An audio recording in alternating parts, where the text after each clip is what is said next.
quiero darle gracias al Señor por hoy, primer día de la semana, en el cual podemos todos reunirnos como iglesia. Y quiero también ser agradecido con el Señor por la providencia, específicamente por el mensaje, es el contexto, porque estamos ahora rodeados por una serie de circunstancias que va de manera cabal de lo que estamos hablando con respecto a la soberanía del Señor. Nosotros necesitamos ser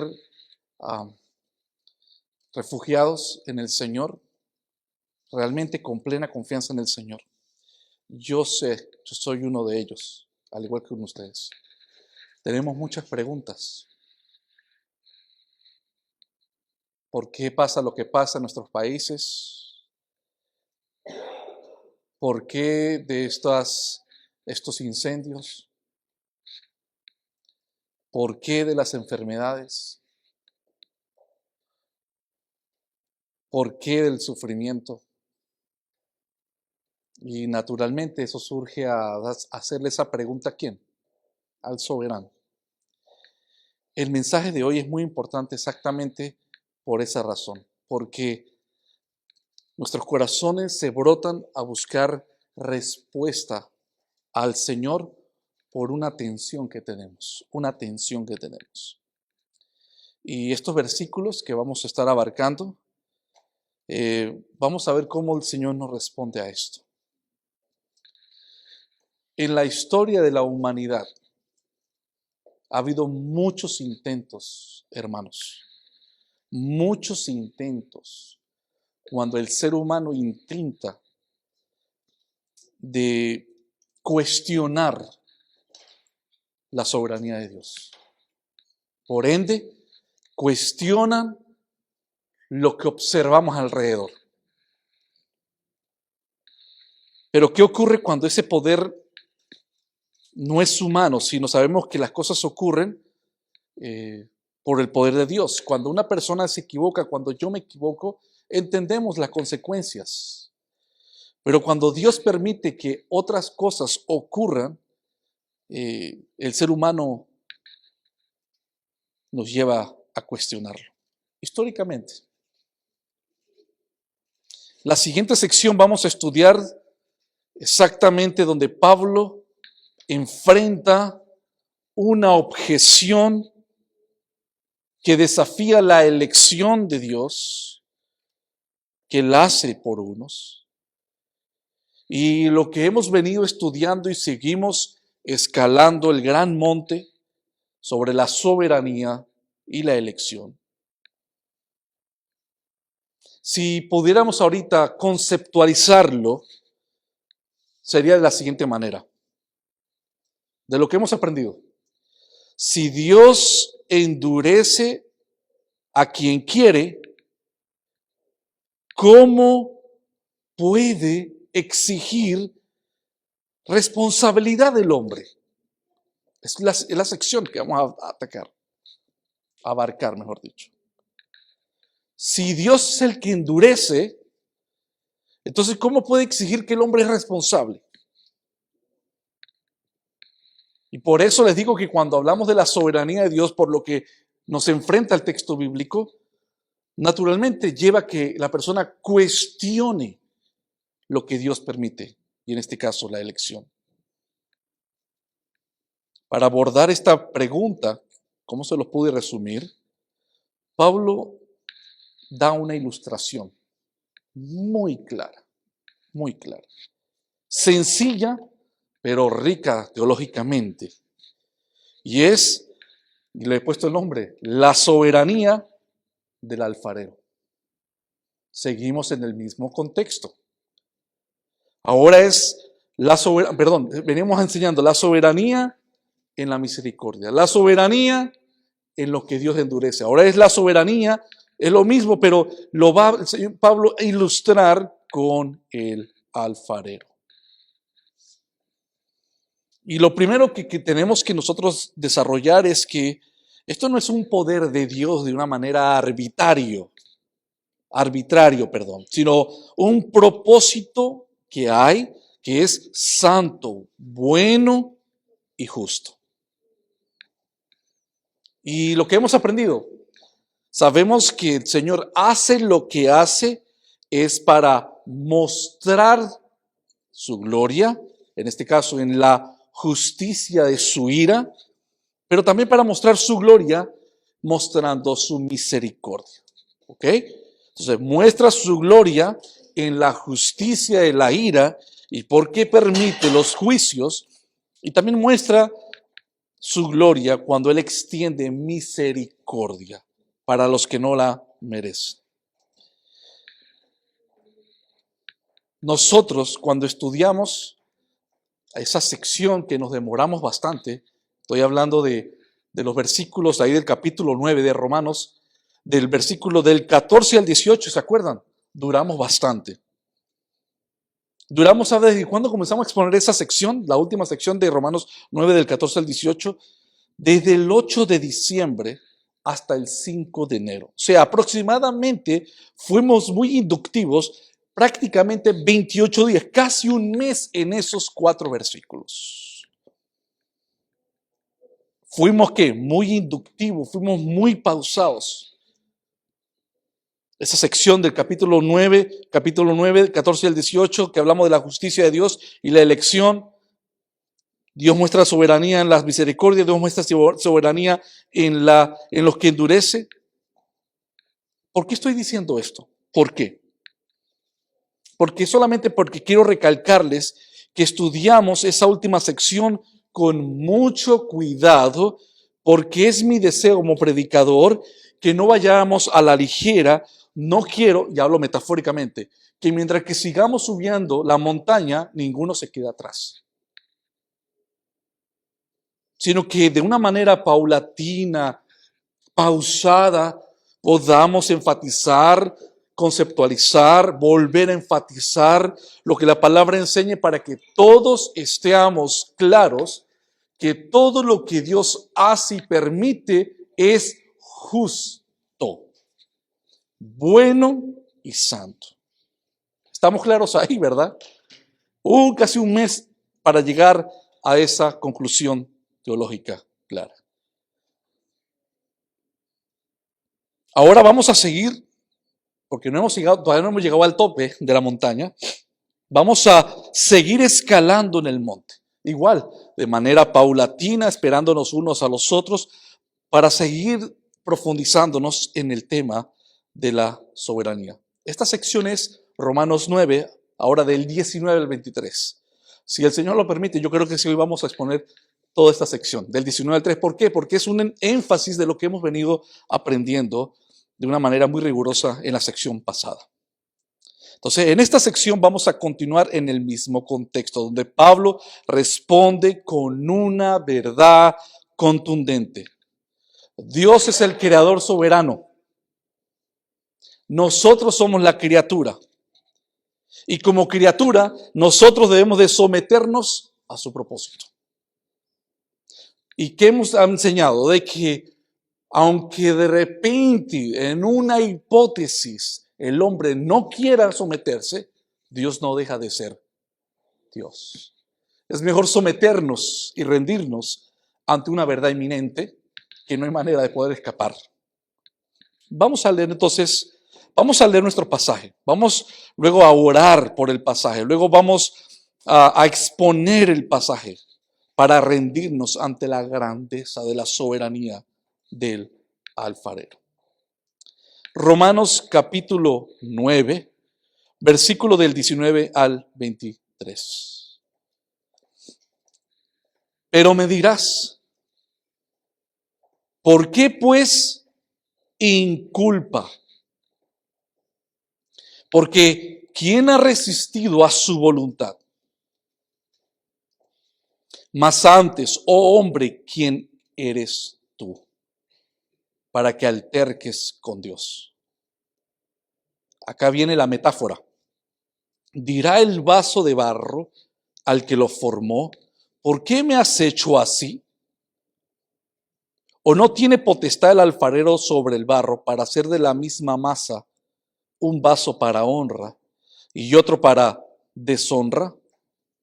Y que si Dios, queriendo mostrar su ira y hacer notorio su poder, soportó con mucha paciencia los vasos de ira, preparados para destrucción, y para hacer notorias las riquezas de su gloria. Las mostró para con los vasos de misericordia que Él preparó de antemano para gloria. Padre, te pedimos en esta mañana rendirnos delante de tu majestad. Muchos de nosotros atribulados, cansados, queremos encontrar refugio en ti, la roca de salvación. Te pedimos que podamos en este momento olvidarnos y poner en segundo lugar a todo lo demás que no seas tú. Que nos podamos enfocar en ti. Poner suma atención para guardar el tesoro del manjar de tu palabra. Dame la claridad, Señor. Dame la vehemencia y la pasión para predicar el mensaje de tu palabra con la reverencia que se merece. Y dale a mis hermanos la comprensión para que todos podamos rendirnos delante de ti. Te lo pedimos en nombre de Jesús. Amén. Este pasaje, hermanos, tiene tres aspectos claves, tres secciones importantes, basados en la soberanía de Dios. El versículo 19 es una objeción humana frente a la soberanía de Dios. Nuevamente, el versículo 19, ¿qué es? Es la objeción. Es el no entender la soberanía de Dios. Versículos 20 y 21 es la respuesta a la pregunta con una metáfora. Por eso les dije al principio,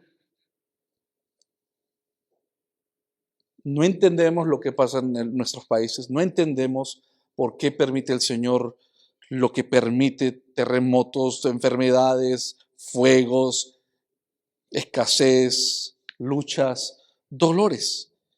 ¿Eso surge qué? Una pregunta. ¿Por qué Dios? Entonces, Pablo en la metáfora, versículo 20 y 21, el segundo punto, ofrece respuesta no solamente para la iglesia de Roma, para nosotros también. Ese es el segundo punto, versículo 20 y 21, la respuesta, que lo representa con la metáfora. Y el tercer punto, los últimos versículos 22 y 23, acá se ve el propósito divino: manifestar su gloria en la justicia y en la misericordia. 19, una objeción humana.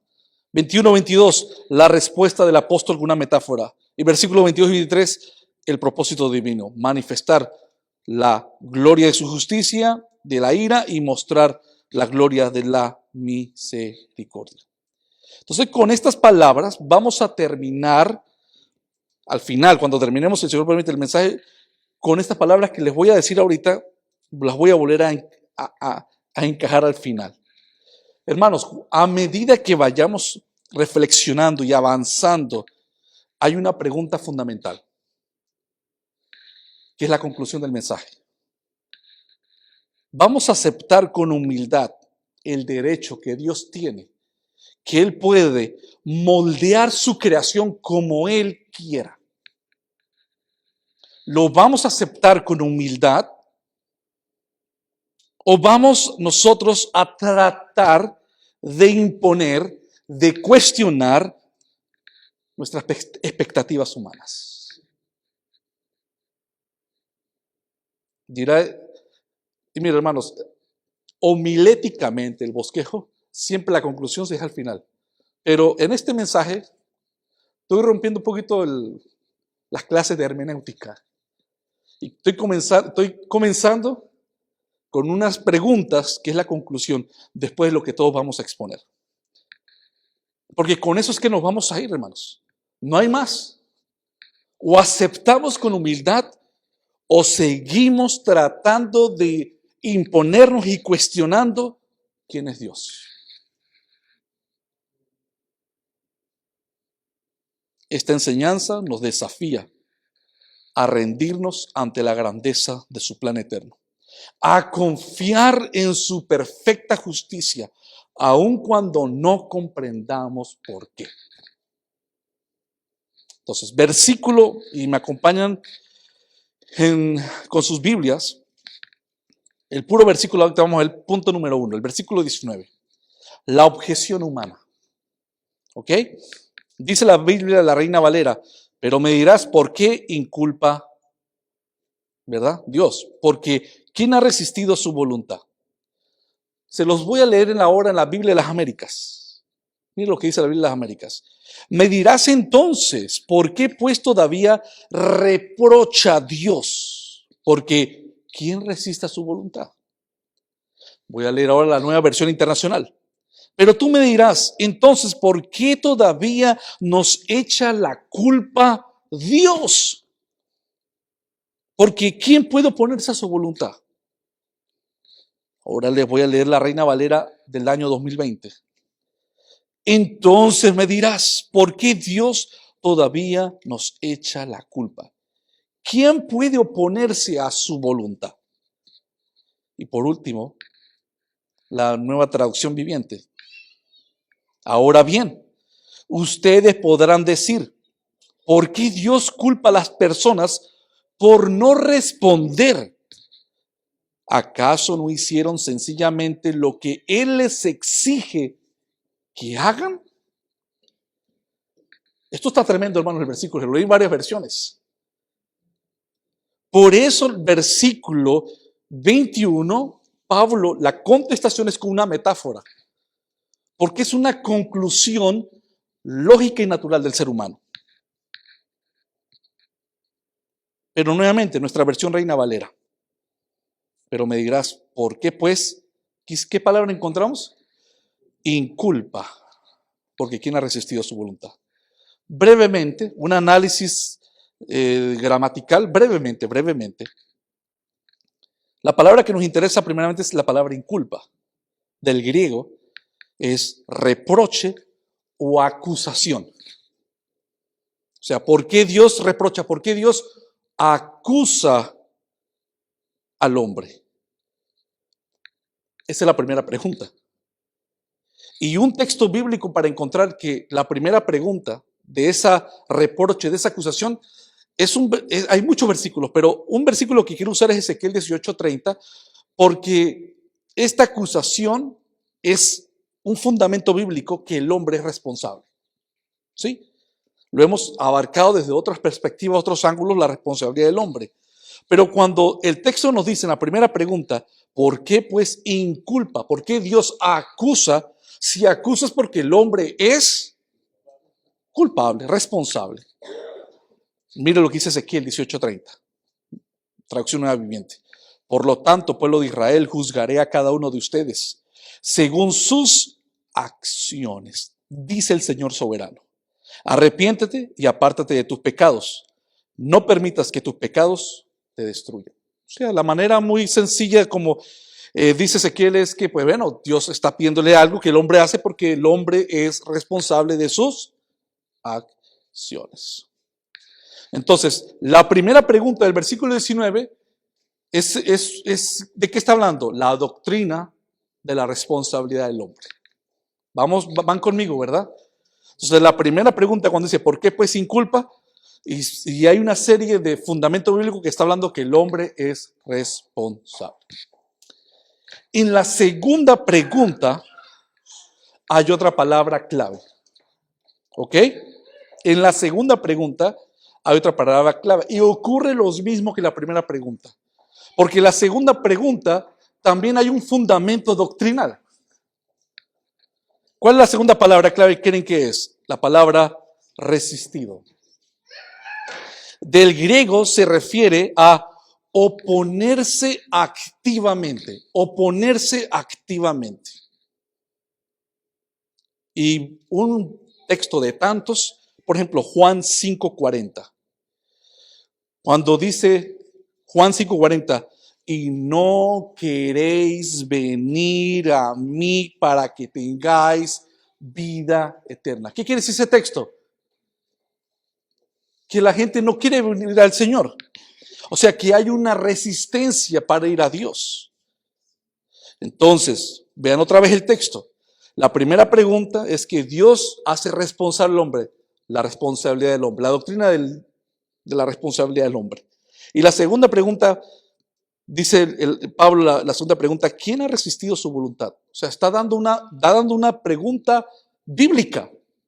¿Quién puede resistir la voluntad de Dios? ¿Ok? Entonces, de manera breve pero necesario, hemos enfatizado la palabra inculpa, que resalta la responsabilidad del hombre, y la palabra resistido, que resalta la realidad que el hombre resiste a la voluntad de Dios. Dos doctrinas bíblicas. Atención al versículo, hay dos preguntas. La primera, con respecto a la declaración que les mencioné de la responsabilidad del hombre, y la segunda con respecto a la resistencia a la voluntad de Dios.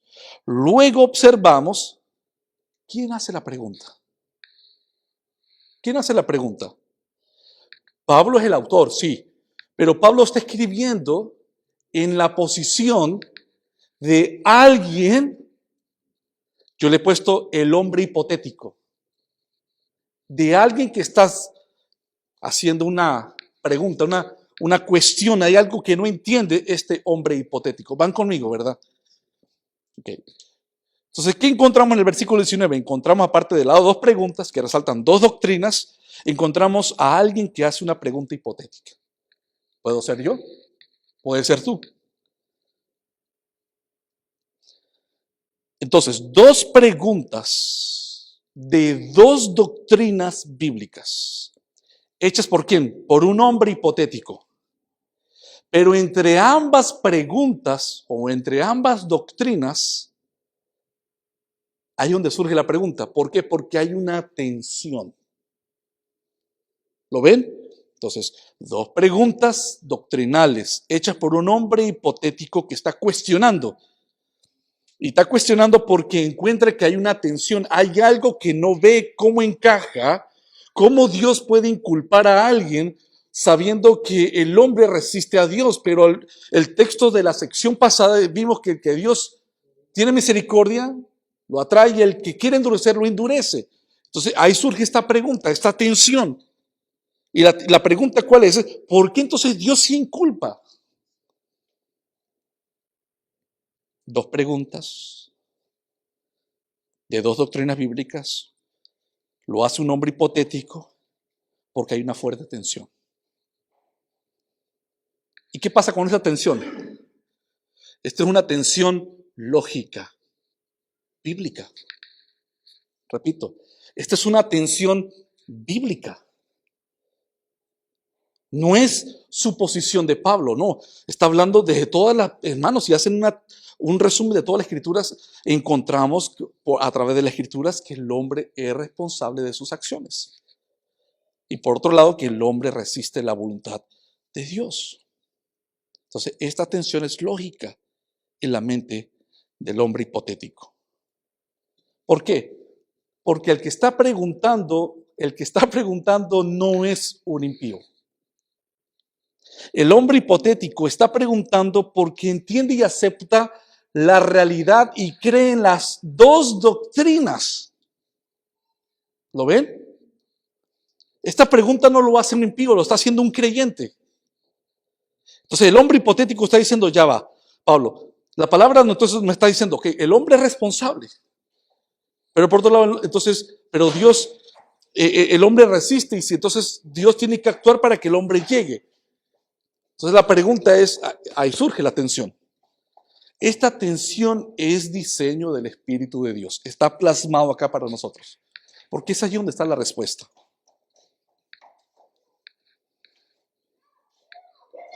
Dicho de otra manera, vamos a abarcar las dos doctrinas no de las preguntas del versículo 19, vamos a decirlo de esta manera. Por un lado, Dios tiene la voluntad soberana que nadie puede resistir. O sea que el que Dios llama, esa persona viene. Lo que Dios decreta, eso ocurre. Ocurre un terremoto, eso ocurre. Dios permite la caída del hombre, ocurrió. Dios permitió y decretó los incendios, ¿qué pasa? Ocurrió. Ustedes sí ven la aplicación universal que hay para este tema. Segundo, sin embargo, Dios también parece juzgar y responsabilizar al ser humano por sus acciones. Entonces, en la sección anterior, Pablo expuso que Dios tiene el derecho soberano de mostrar misericordia o endurecer el corazón. Y eso es una doctrina que choca en las mentes de muchas personas. Entonces, este énfasis en la libertad divina de actuar conforme a su voluntad está diciendo que es lo que estudiamos con la historia de la sección pasada, que fue ¿quién? Del faraón, ¿se acuerdan? Entonces, el hombre hipotético, el creyente, entendiendo lo que aprendió del faraón, entonces es donde le surge este dilema moral y lógico. Y dice el hombre hipotético, si las acciones humanas, y repiten eso en sus mentes, si las acciones o las obras humanas están subordinadas a la voluntad de Dios. Eso es bíblico. Porque si las acciones, las decisiones de los hombres están fuera de la voluntad de Dios, Dios no es Dios. Repito, si las acciones humanas, dice el hombre hipotético, están subordinadas bajo la voluntad divina, acá surge la pregunta otra vez de otra manera, ¿cómo puede entonces Dios culpar al hombre? ¿Por qué Dios culpa al hombre si él lo que tiene que hacer es, entonces transforma su corazón para que el hombre llegue? Cuando el hombre hipotético hace este tipo de preguntas, ¿por qué lo hace? Por su condición humana, porque somos caídos, por causa de la lógica de que somos también una creación limitada. Por causa entonces de eso, es que muchas personas comparan esta pregunta y la vuelven a reformular de la siguiente manera. Si las acciones humanas están subordinadas a la voluntad divina, ¿cómo puede Dios culpar a los hombres? Dicho de otra manera, voy a decir algo que es muy popular. Dicho de otra manera, es como cuando dicen, ¿cómo es que Dios hace culpable al ciego por no poder ver? ¿Han escuchado esa formulación? Esa formulación surge mucho del mundo crítico de la doctrina de la soberanía, cuando hablamos también con la responsabilidad humana. Soberanía y responsabilidad humana. Entonces, ¿qué es lo que hemos dicho? Si las acciones humanas están bajo la subordinación de la voluntad divina, es lo mismo como que cuando dicen los críticos que Dios hace culpable al ciego por no poder ver. O sea, le dice, mira, eso es lo que piensa ya la mentalidad impía. ¿Cómo Dios, si es Dios, le exige al ciego que tiene que leer para poder entrar al reino de los cielos? Eso es hipotético. Entonces la pregunta es, ¿entendemos lógicamente qué es? Es imposible. Dios tiene que hacer algo porque entonces, ¿cómo me puede decir a mí si soy ciego que yo tengo que leer algo si no puedo ver? Estoy limitado. Van conmigo, me explico en esa parte. Pero ese popular eslogan de que Dios hace culpable al ciego y que no puede ver es contradictorio y hay un problema con este tipo de expresión que no es correcto. Esto, hermano, con lo que acabé de decir, voy a darle un poquito de luz a ver. Puede ser que esto no haya quedado muy claro.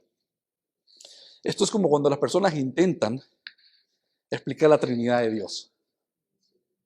Entonces, para explicar la Trinidad de Dios, lo que popularmente, yo también lo hice, en la ignorancia también yo lo hice.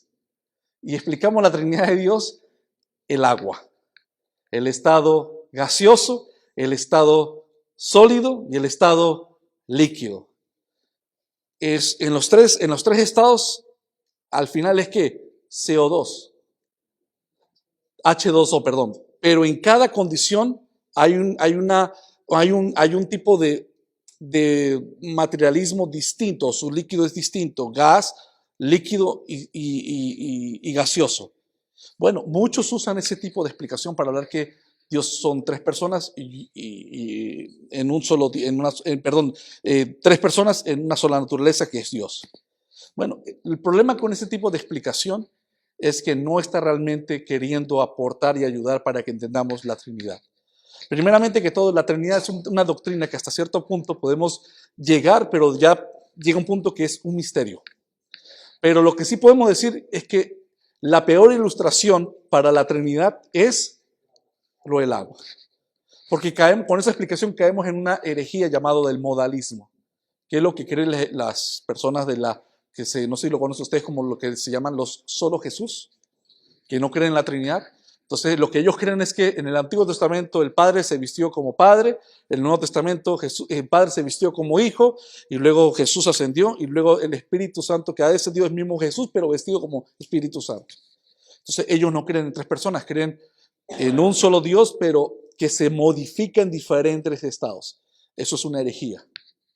Nosotros creemos que Dios es tres personas distintas, pero son un solo Dios. Bueno, entonces de igual manera, arrojando esto, es igual cuando hablamos, si Dios es soberano y el hombre está caído, y dice el texto que Dios endureció el corazón del faraón, y si lo endureció, luego dice en la mente humana, Dios endureció el corazón del faraón, pero al mismo tiempo Dios le dice, pero tú eres culpable. Eso hace chispas en la cabeza, en nuestros cables. Entonces muchos dicen, detractores, es que todos creen como aquel dicho que dice que entonces Dios hace culpable al ciego por no poder ver. Es incoherente esa formulación del ciego. Bueno, el problema, y quiero aclarar eso, el problema de la historia del hombre ciego, de acuerdo a la palabra, es que el ciego es ciego porque está en una condición pasiva. ¿Qué significa eso? Muy resumidamente, para poder avanzar. El ciego es incapaz de ver. ¿Sí? Está pasivo, es incapaz de ver. Él no buscó, atención, él no buscó ser ciego. Él no hizo algo, él no se sacó el ojo, es pasivo, él recibió una condición. ¿Me explico? Entonces, en el hombre, la diferencia, el hombre, el ser humano, nosotros, la raza humana, según la palabra, nos dice que está muerto, ¿cierto? En sus pecados, Efesios 2:1. Y también nos dice que no puede buscar a Dios por sí mismo, como dice Romanos 3:10. Pero el texto también nos dice en Juan 3:19 que el hombre es responsable de sus pecados porque él actúa activamente en su naturaleza, se regocija, busca y anhela y le encanta estar rechazando a Dios. Entonces, un ciego no resiste activamente el mandato de ver. No es que Dios le dice, vea, y el ciego dice, no quiero ver. No es que no puede ver. Eso se llama que él está en una condición pasiva. Él no puede ver. Por el contrario, con el hombre, según la palabra de Dios, el hombre resiste activamente la voluntad de Dios. Hechos 7:51. Cuando dice, duro de cerviz e incircuncisos de corazón y de oídos, vosotros resistís siempre al Espíritu Santo, como vuestros padres, así también vosotros. Y así también nosotros.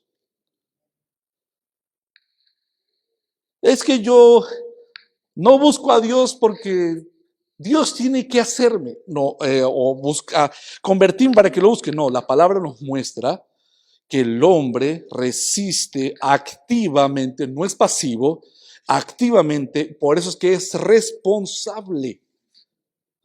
Eso es bíblico, hermanos. Le mostramos en el mensaje pasado, cuando el Señor dice en el texto con respecto a Faraón, cuando dice que Dios endureció el corazón del Faraón, fue porque antes de eso, Dios le habló al Faraón que dejara el pueblo. Y el Faraón, por su propia voluntad, dijo, no. Entonces, él iba a dar cuentas por sus acciones. Él no está pasivo, él estaba activo, consciente de lo que estaba buscando hacer. Lo que pasa es que ya llega un punto cuando el hombre sigue y avanza y abusa de la gracia y de la paciencia de Dios, entonces Dios, como dice Romanos 1, los entrega para que siga actuando bajo su propia responsabilidad en lo único que sabe hacer, que es pecar. Entonces, con esto dicho, queda desbaratado la ilustración del hombre ciego. O sea, el hombre ciego es pasivo. Vamos a decirlo de otra manera. El hombre ciego es víctima de la condición. ¿Ok? El hombre ciego es víctima. Él no buscó ser ciego. Él nació así. Mientras que el hombre caído buscó rebelarse contra Dios. No coma del fruto. Y lo hizo. Me dice a mí, no peques. Y lo hago. Le dice al hombre, leímos Juan, Dios quiere que busquen la salvación y el hombre no quiere. Entonces, esta tensión entre la soberanía de Dios y la responsabilidad humana sostiene que el hombre es culpable, no porque Dios le impida responder, sino porque su propia naturaleza caída lo lleva a actuar en su propia naturaleza sus pecados. Recuerden Efesios 2:3, entre los cuales también todos nosotros vivimos en otro tiempo en los deseos de nuestra carne, haciendo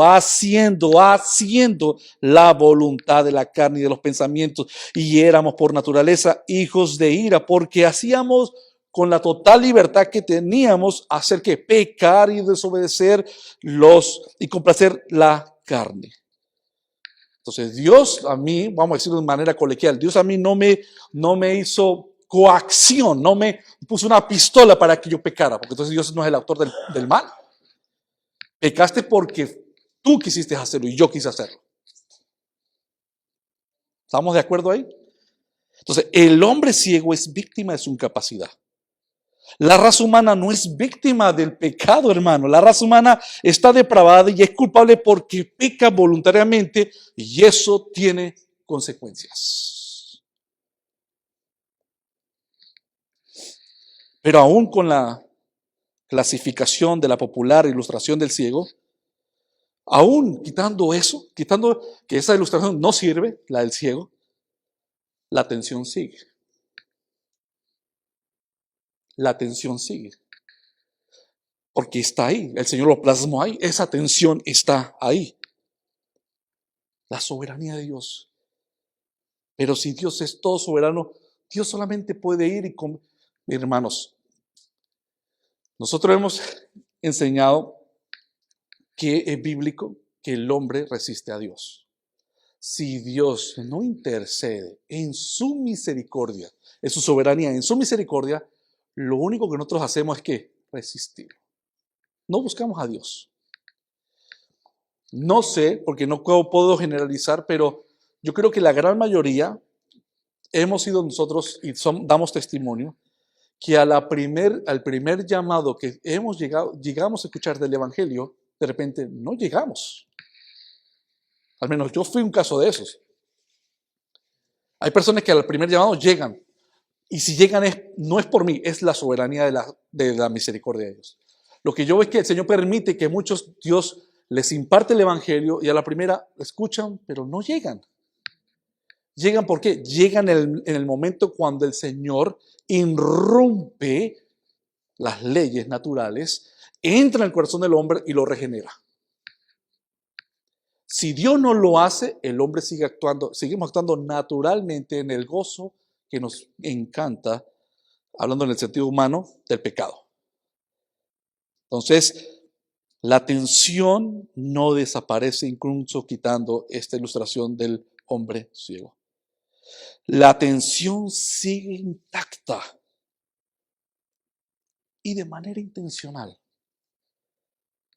Esto hace que se magnifique, hermanos, que el hombre es limitado por naturaleza. Ya no en cuanto al pecado, no estamos hablando del pecado. Supongamos que nunca la raza humana cayó. Estamos en el Edén. Aún en la perfección del Edén, es imposible entender quien es todo Dios. Porque si llegamos nosotros a entender quién es todo Dios, entonces Dios deja de ser Dios. Es natural de quién es Dios, de que nunca podemos llegar al nivel de quién es Él, valga la redundancia. Entonces Pablo no niega la tensión, y eso a mí me pareció muy interesante. La tensión está ahí, incluso en los versículos de la contestación con la metáfora. Pablo no responde, hermanos, a la tensión. Pablo lo que más bien magnifica lo que le estoy diciendo es que dice que nosotros somos limitados.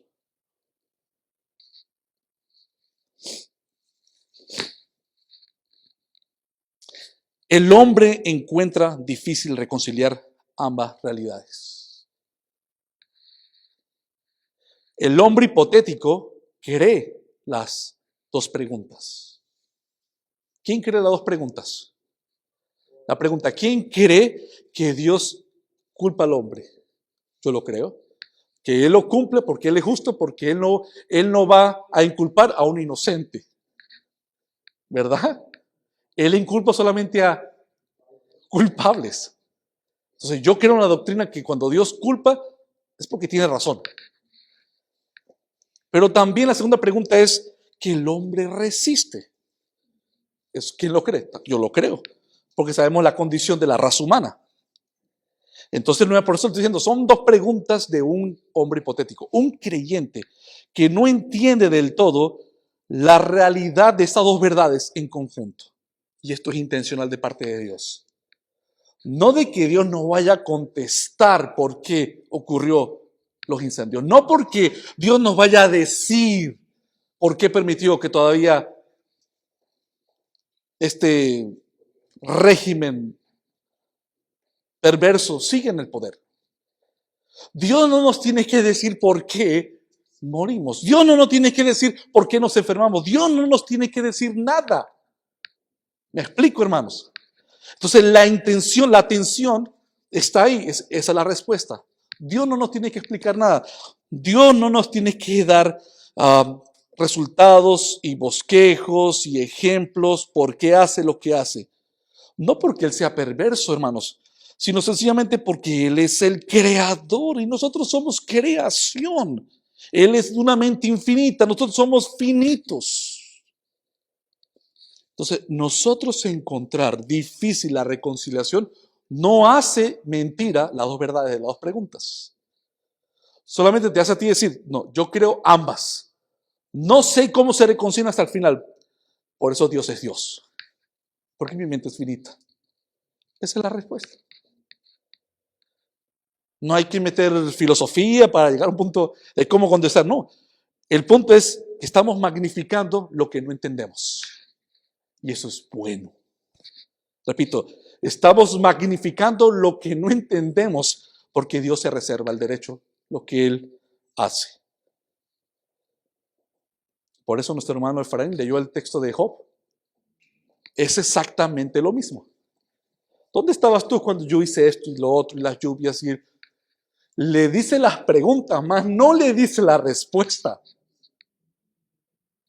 Y no le dice la respuesta que, mejor dicho, no le dice la respuesta que quiere oír, pero sí le da una respuesta de lo que Dios sabe que necesita Job. Es que solamente confía de quién soy yo. Esa es la respuesta. Sigue Maduro, no lo entiendo, son malos, pero lo que sé es que Dios es bueno y sabe por qué lo está haciendo. Estoy sufriendo, me pasó esto, me duele, enfermedad, incendios nuevamente, el contexto de lo que estamos pasando. No lo entendemos. Pero, ¿qué es lo que Dios quiere? Como Job, que sencillamente descansemos y nos rindamos ante Él y no lo cuestionemos.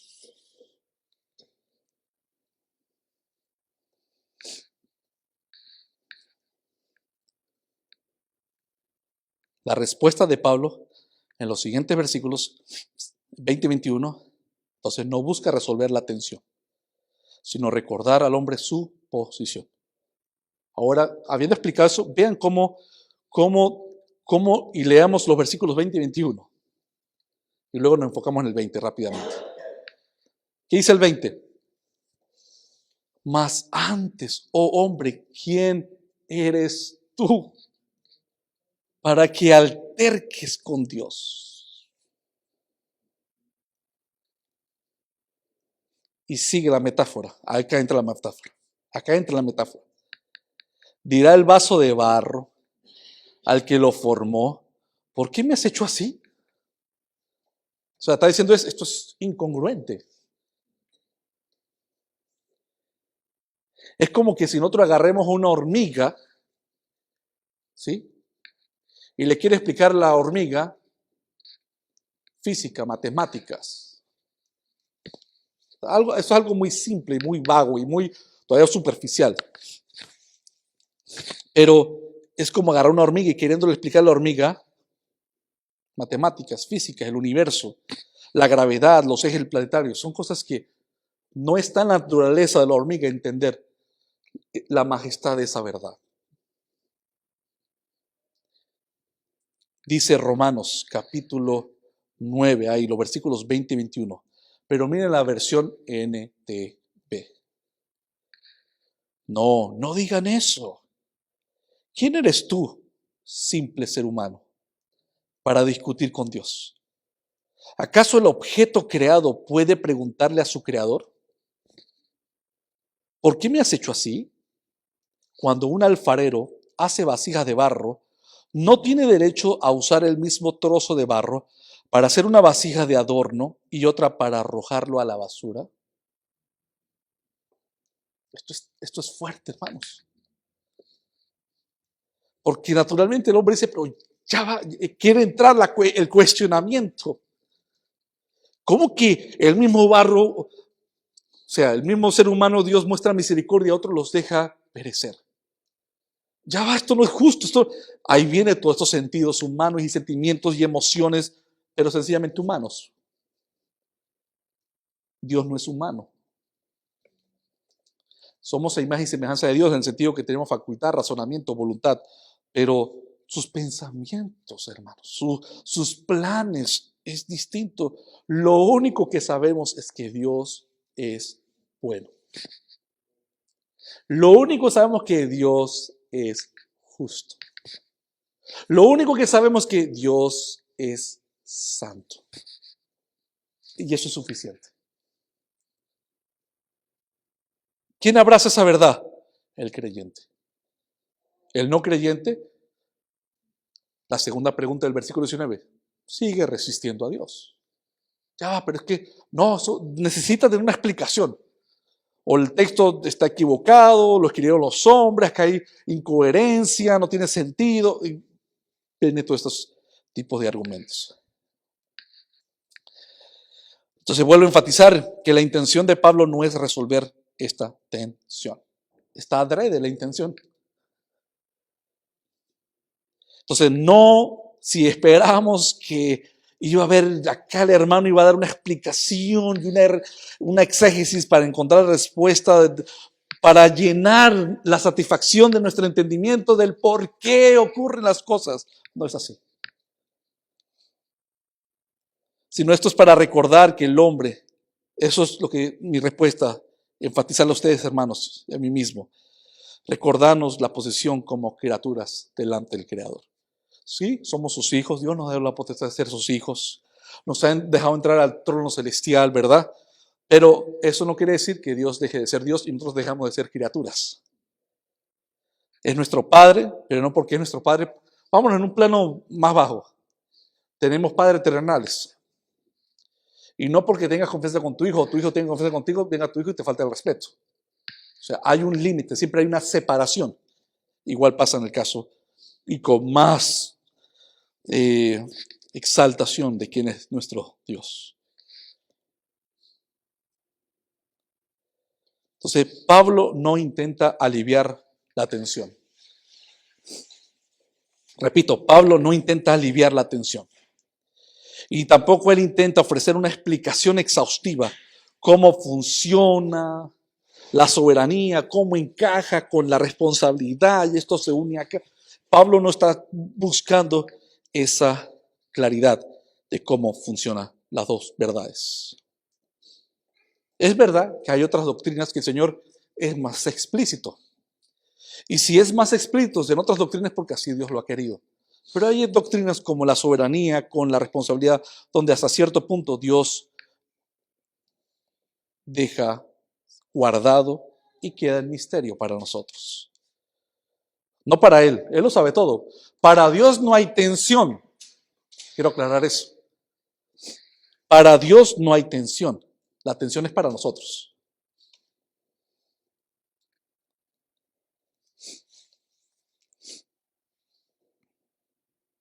Este enfoque resalta que la tensión no se resuelve desde una perspectiva humana. La tensión que podamos tener entre la soberanía y por qué permite que Dios pase por lo que yo esté pasando, no se resuelve de una perspectiva humana. No es que tenga que hablar con Sugel o con John MacArthur o con Sproul para que me responda. No, eso no se trata de ser resuelto de una perspectiva humana, sino que se entiende a la luz de la revelación de la fe de quien, del carácter justo, santo de Dios, donde Dios hace silencio. ¿Qué hacemos nosotros? También guardamos silencio. En otras palabras, para nosotros es suficiente con saber las doctrinas bíblicas. Es lo que el Señor quiere resaltar. Dios lo que quiere demostrar acá no es que tú sepas cómo se resuelve la tensión, es que tú creas que Dios culpa, valga la redundancia, al culpable. Y que el hombre resiste a la voluntad de Dios. Con eso es suficiente para nosotros. Y con eso trabajamos nosotros. Y por eso con eso exhortamos a la iglesia y con eso exhortamos a los que nos escuchen y predicamos el evangelio. No es tarde, es hoy, es hoy. Por el amor a Cristo, por el amor que tú tienes a ti mismo de saber que puedes sufrir condenación eterna, ven a los pies del Señor. Este es el llamado de hablar ahora de cómo el Señor trabaje con la persona. Si lo hace, los resultados se los dejamos es al Señor. Hay personas que no creen en las Escrituras porque no creen que la Escritura es infalible, inerrante. Y a veces nosotros, entiendo eso, queremos ver apologistas. ¿Saben qué son los apologistas? Los defensores de la palabra. Veamos tremendos apologistas de cómo sacar argumentos de la creación, de la ciencia. A mí me gusta mucho eso. Y es bueno hacerlo. Pero nunca nuestra garantía de que una persona realmente entienda el Evangelio es por lo mucho que tú te esfuerces. Lo que tienes que hacer es hablar claramente el Evangelio. Y aunque Él te apuñale con preguntas muy difíciles porque existen. Preguntas como cuáles. Si Dios es amor y Dios es todopoderoso, y le he dicho esa pregunta, ¿por qué los niños en África? ¿Por qué permite que esta persona sufra? ¿Por qué? ¿Por qué? ¿Por qué? ¿Por qué? No lo sé. No lo sé. Yo lo único que sé es que la palabra me dice es que Dios culpa al culpable y que el hombre resiste a Dios y que Dios tiene que dar juicio al que transgrede la ley de Dios. Y en eso tú tienes que descansar y en eso tú tienes que saber que es suficiente para que el Señor, por medio de la palabra, regenere a las personas. Y si aún así, créanme hermanos, que el Evangelio, el hermoso mensaje del Evangelio tiene dos funciones. O te liberta y te hace hijo adoptivo al Evangelio, o el mismo Evangelio te condena. No hay más. El mismo Evangelio te condena. ¿Por qué? Porque el que no ha creído en Cristo, ya Dios lo ha condenado. Entonces, como dice Isaías 55, acá esto realmente nos lleva a entender que no elimina la atención, sino que magnifica la atención. Isaías 55:8. Porque mis pensamientos no son vuestros pensamientos, ni vuestros caminos, mis caminos, dijo Jehová, que son como altos como los cielos que la tierra, así son mis caminos más altos que los vuestros caminos y mis pensamientos más que vuestros pensamientos. ¿Qué dice Isaías 55:8-9? Que la atención simplemente se magnifica más. porque no lo voy a entender todo. Y muchos dicen, no, en la eternidad lo vamos a entender. Ni siquiera en la eternidad. ¿Que vamos a entender muchas cosas mejor? Sí, pero no todo, porque Dios no deja de ser Dios, incluso nosotros en la eternidad. Versículos 22 y 23. El propósito. Vamos al punto más fuerte. 22 y 23. ¿Y qué si Dios, queriendo mostrar su ira, mira cómo comienza el versículo? ¿Y qué si Dios queriendo? ¿Qué dice? Que Dios desea. ¿Sí? ¿Y qué si Dios queriendo mostrar su ira? ¿Y qué más? Y hacer notorio su poder. ¿Se acuerdan que eso es lo que extraímos, esos puntos importantes en el mensaje con el faraón? El propósito de Dios. Bueno, ¿y qué si queriendo mostrar su ira y hacer notorio su poder? Mire lo que hace el Señor. Soportó. Mira, si el texto dijera soportó con paciencia, ya fuera demasiado. Porque Dios es santo. Y un solo pecado debe ser intolerante para Dios. Pero vea el énfasis cuando dice soportó con mucha paciencia los vasos de iras. Y que esos vasos de ira preparados para destrucción. Y luego dice, y para hacer notorias la riqueza de su gloria, las mostró para con los vasos de misericordia. Entonces, miren lo que voy a decirles acá, hermanos. Es la voluntad de Dios mostrar su ira.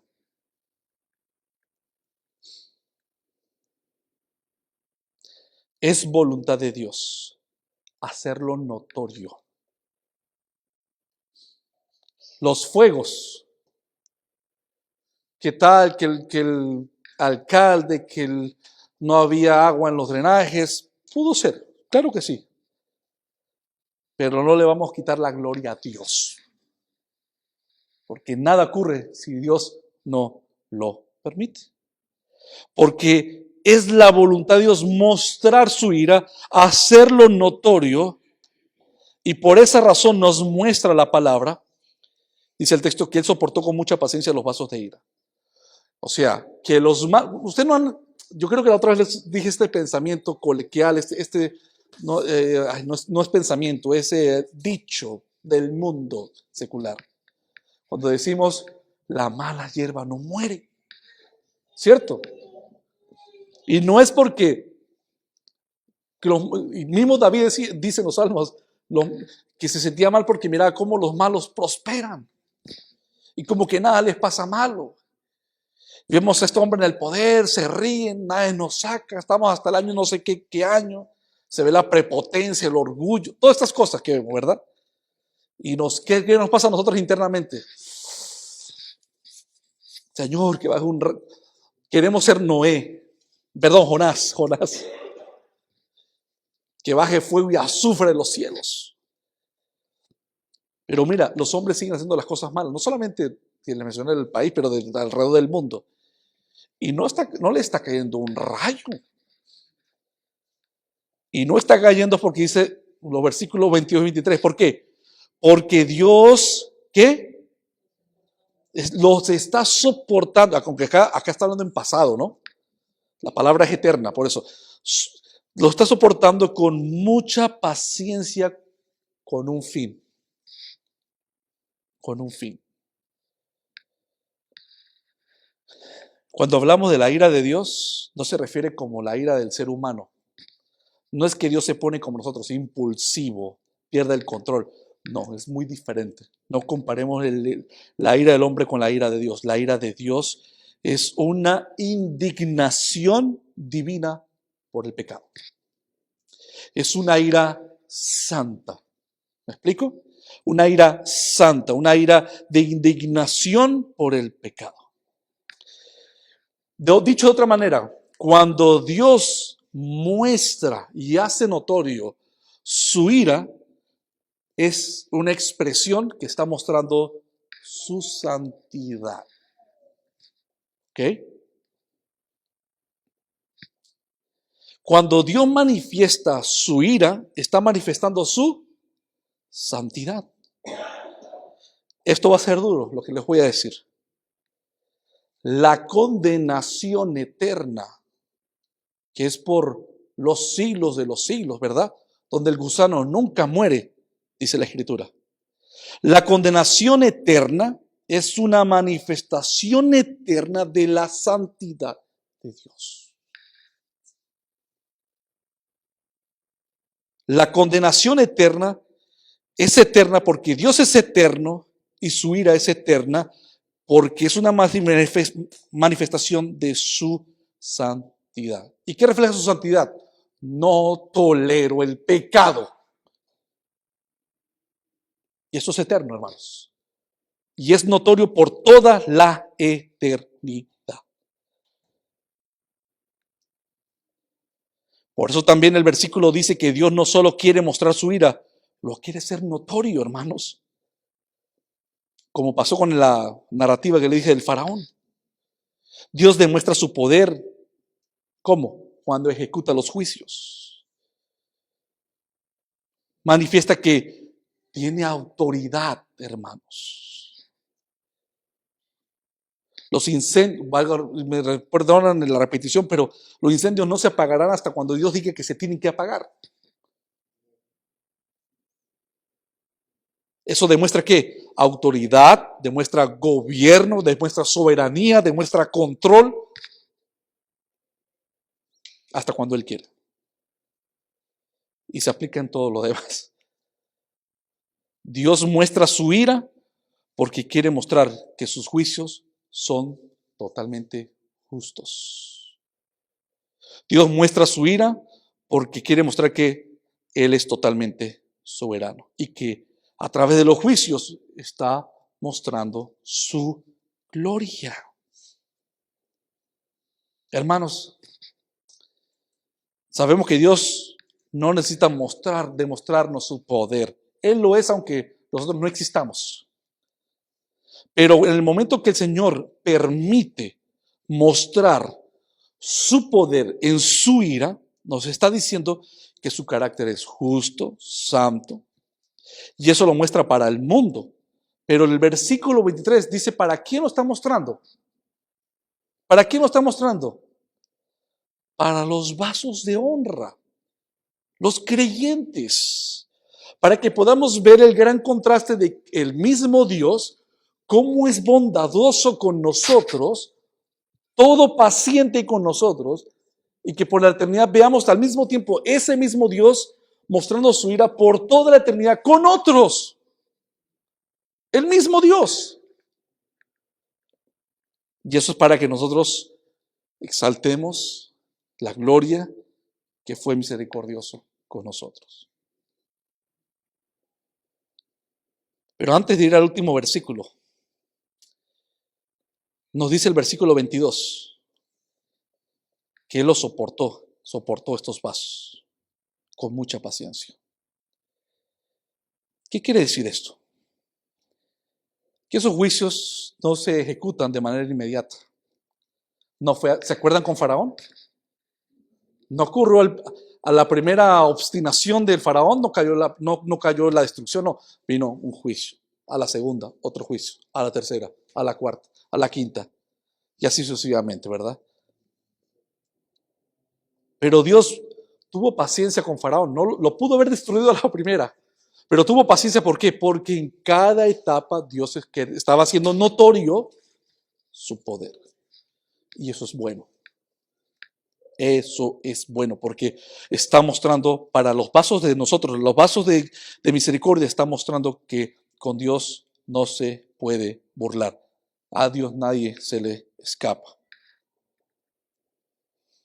La mucha paciencia es para magnificar su gloria en justicia hacia los impíos en la condenación eterna.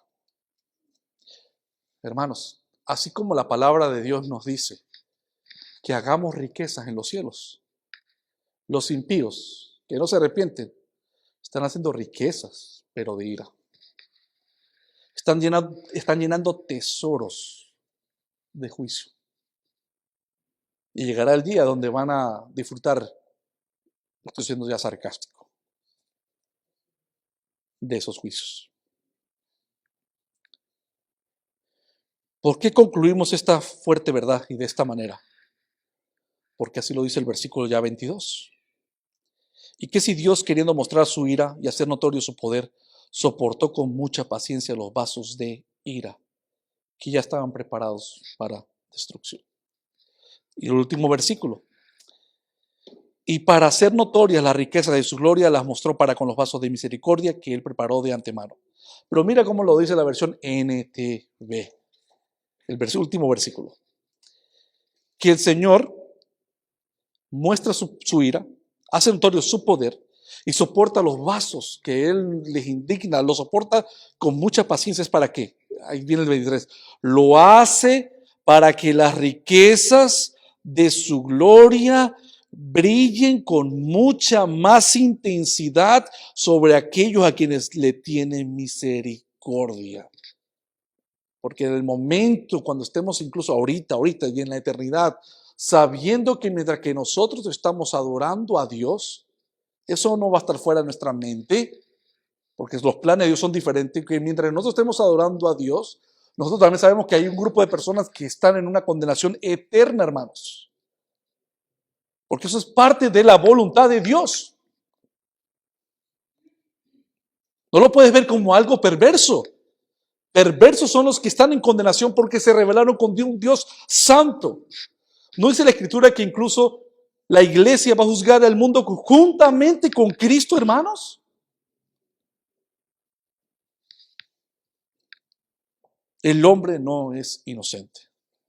Nosotros no somos inocentes. Nosotros no somos incluso mejores que los demás. Ustedes bien lo saben, lo dice Efesios. Andamos como los demás. También éramos hijos de ira como los demás. La diferencia radica ¿qué? En la misericordia. En la misericordia solamente. Pero vea el contraste del 22 y el 23. El 22 dice que Dios soporta los vasos de ira. ¿Lo hace para qué? Para que brille con más, según la NTV, para que brille con más intensidad en aquellos de los cuales Dios ha depositado misericordia.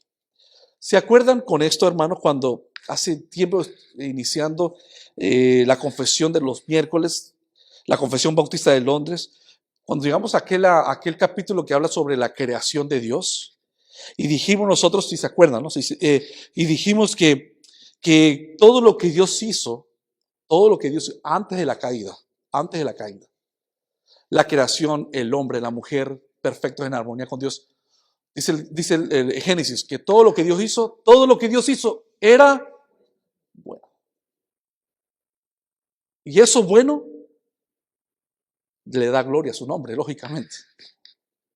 Pero se acuerdan, no sé si es el contraste después de la caída. ¿Por qué Dios permitió la caída? Y después de la caída, Caín mata a Abel y ahí sigue la raza humana cayendo en pecado. Y desde ese momento Dios comienza, desde el momento que Adán y Eva cayeron, Dios soporta los vasos de ira. ¿Por qué lo hace? Porque antes de la caída, todo lo que Dios hizo era perfecto y bueno. Pero después de la caída hay más gloria, se exalta más la bondad de Dios. ¿Cómo así? ¿Se acuerdan? ¿Por qué? Porque nosotros no hubiéramos sabido qué es la misericordia si no fue por causa de la caída. No supiéramos de la paciencia de Dios si no fuera ¿por qué? Por causa de la caída. Y lo más hermoso de todo, lo más hermoso de qué trata la Escritura, ¿de quién trata? Pero sí, amén, pero de una persona, ¿de quién? Okay. Por causa de la caída, Dios nos dio lo más preciado de él, Cristo su Hijo. ¿Cierto? Entonces, terminamos esa clase, me acuerdo de la confesión, es que antes de la caída, todo lo que Dios hizo es bueno. Después de la caída, hablando de la redención y cómo Dios salva al hombre, es muchísimo mejor. Acá hay gloria, acá hay más gloria. Por eso Dios permitió la caída. Entonces, eso es el contraste que hay entre el versículo 22 y el versículo 23. El 22 dice que Él soporta con mucha paciencia, pero ¿para qué? Al 23, ¿para qué? Para que brille con más intensidad, dice la NTV, la misericordia en aquellos de quienes Él ha depositado esa gloria de antemano. Para que nosotros entonces digamos, Señor, seguimos. ¿Se acuerdan cómo comenzamos? Que dije que comencé con la conclusión. Seguimos altercando contra Dios, o hermano, o nos rendimos en la majestad de Dios.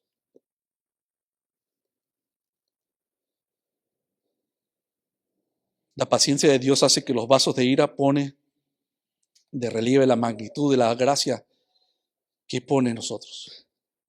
Hermanos, la condenación eterna, como lo describe nuestro Señor Jesucristo, donde el gusano no muere, el peso total de la justicia de Dios, sabiendo que yo merezco eso y que a mí me apartó. No hay palabras, no hay forma, no hay expresión, no hay emoción, no hay sentimientos de una manera, por eso es que somos finitos, de poder comprender cómo reconciliamos, pero lo único que sé es que Él es justo, bueno y misericordioso, que miró y puso sus ojos sobre nosotros. La conclusión. 1. Dios no necesita justificarse ante sus criaturas. No. Y eso debemos de entenderlo y aceptarlo. Y rendirnos ante eso. 2. Su soberanía es absolutamente justa, buena, santa y perfecta. Y 3. Su propósito es glorificar su justicia en la ira, pero también glorificar su misericordia en la salvación. Entonces, hermanos, la conclusión es, ya ustedes la escucharon al principio. Nos vamos a ir hoy, primer día de la semana, domingo, después de escuchar la palabra de Dios. Nos vamos tratando de imponernos o imponerle nuestras expectativas humanas. ¿Nos vamos desafiando a Dios o nos vamos rendidos ante su plan perfecto y eterno? Que aunque no lo comprendamos perfectamente, nosotros confiamos. Y la palabra hermosa que dijo Charles Spurgeon, la soberanía de Dios es la almohada del cristiano. Padre, te damos las gracias por tu palabra en esta mañana, esta tarde en la cual solamente queremos glorificarte, magnificar tu bondad, tu poder, tu justicia, tu ira. Todo lo que tú haces es bueno, es perfecto. Tú también nos enseñas que eres largo para la ira, grande y pronta para la misericordia. Tu palabra nos dice que tú no quieres que nadie perezca, sino que todos procedan al arrepentimiento. Pero al mismo tiempo, lo que nos dice esa palabra, tú no te contradices en hacer justicia, porque es tu voluntad hacer la justicia. Señor, seguimos escalando esta montaña tan sublime de la soberanía, Señor. Solamente podemos quedar con una actitud de solemnidad, de temblor delante de ti, Señor. Cuántas cosas no me pudieron haber pasado, cuántas cosas no me pudieron en ese momento estar pasando, pero tú nos has guardado. E incluso de las cosas que has permitido que pasemos y que ocurran, es porque tú eres bueno con nosotros.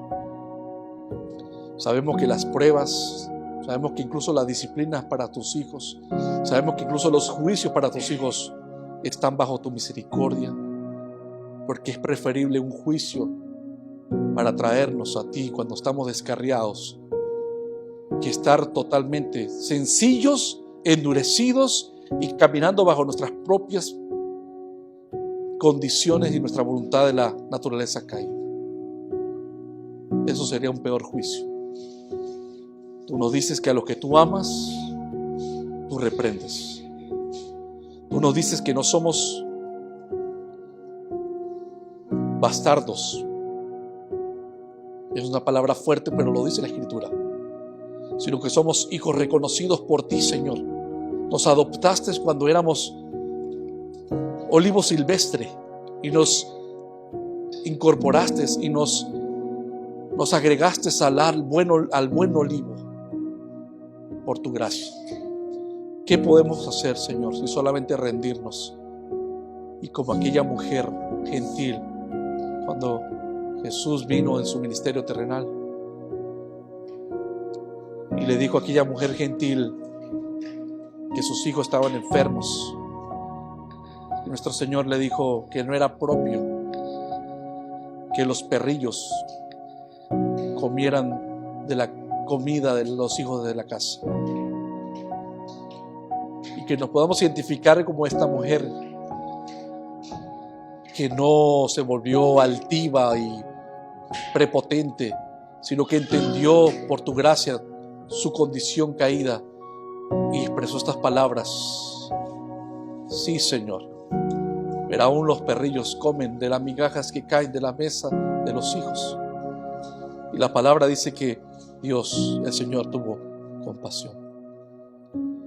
Recordemos, hermanos, amada iglesia, que Dios ve de lejos a los orgullosos y a los altivos, pero que exalta a los humildes de corazón.